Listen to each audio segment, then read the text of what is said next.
Today I'm going to teach you how to think about marketing spend for a B2B SaaS company. Make sure to stick around to the end or click the link below to download our valuation navigator, where it actually walks you through the formula and looks at all the public data of SaaS companies and says, this is how much you should be spending on marketing and growth in order to get the highest valuation possible. So we have that as a free resource for you.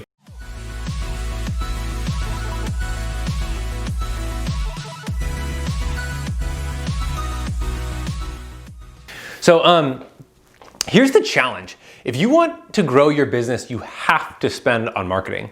But that's super scary because it's like, what works? And it's confusing because like you'll try some things and it's really expensive, and you don't see an ROI immediately, or then you see like remember the ALS ice bucket challenge? There's like these random things that thing was like people were dumping ice water on each other's heads and like it raised tens of millions of dollars. And I'm sure there's some sociological professor that can, with hindsight 2020, say this is why that succeeded. But good luck trying to predict the future with some kind of marketing tactics like that. I don't know. It's just like, how does that happen?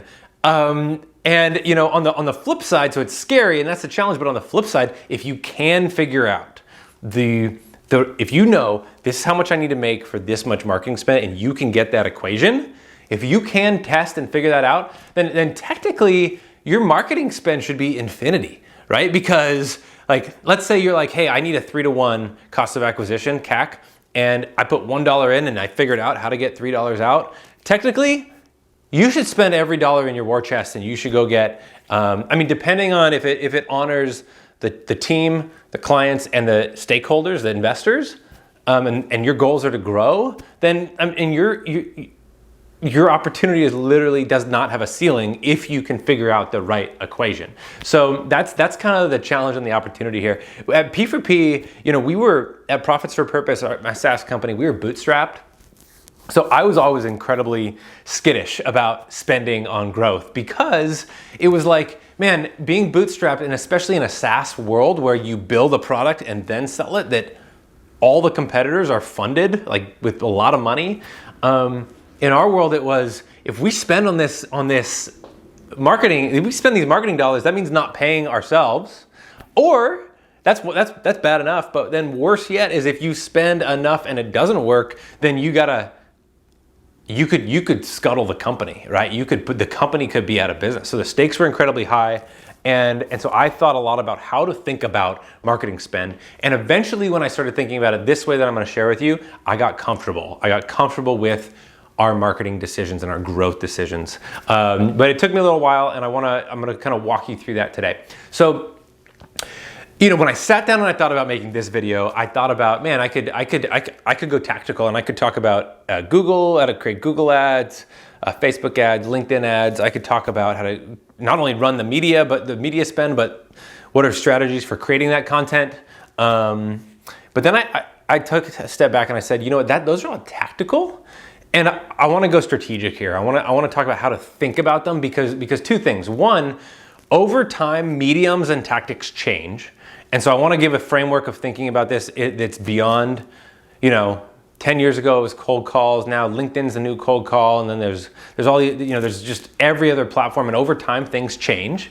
Even in the last 6 months, man, Instagram reach just went straight down. I think there's a ridiculous organic opportunity in LinkedIn right now. But those change over time. What is more, man, I'll have clients that, it's a really similar product in terms of like cost and even market sometimes. And one strategy, one tactic we implement, it goes gangbusters for them. And we'll apply the same tactic, and for some reason, then we start diagnosing and trying to figure out, maybe it's the messaging, maybe it's the product, maybe it's the people that we're selling to. For some reason, that same exact tactic doesn't work, and you have to not bet the farm on that tactic, and you got to move on and try and get the next one out there to get that company to grow. So it's just interesting. Over time and based on product, tactics change. So strategically, this is how I want you to think about it. This is not my concept. This is the Jim Collins concept. I think he's the good to great guy, Stanford MBA professor, always rated by students the best professor, favorite professor at Stanford. I think this came from his book Little Giants. I think that was or David versus Goliath or something. But the concept, I'll tell you the concept.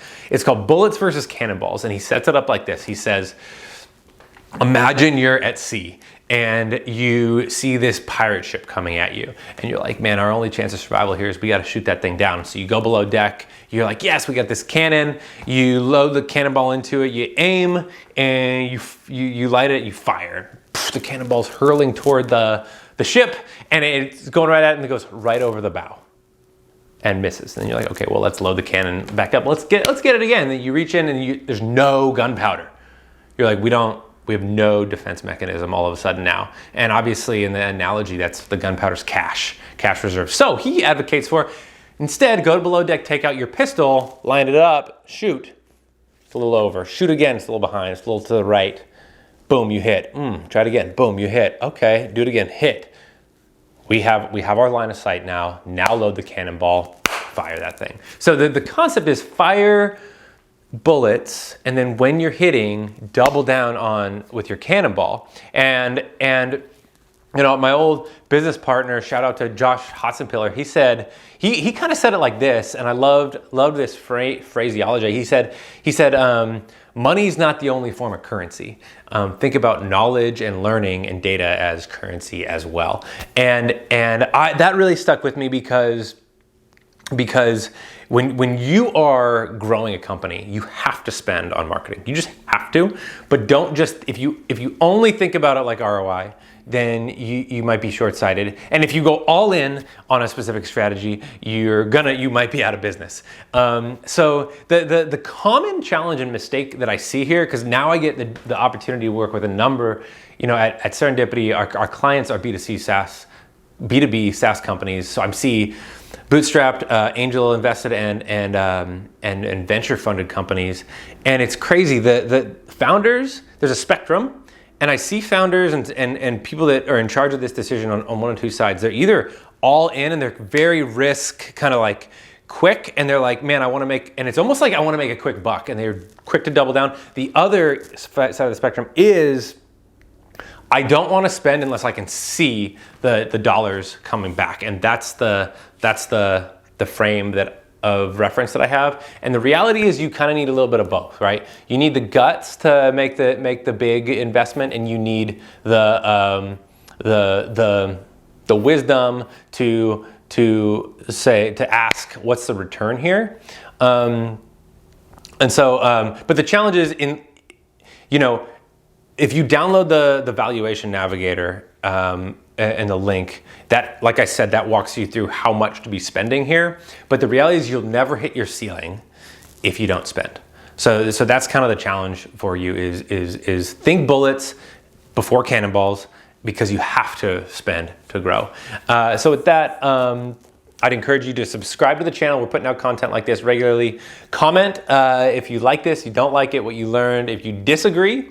And then once again, download the Valuation Navigator, literally industry data on how much to spend on your growth to get the highest valuation possible. And with that, I'd like to leave you with, I encourage you to go out there and create your own serendipity.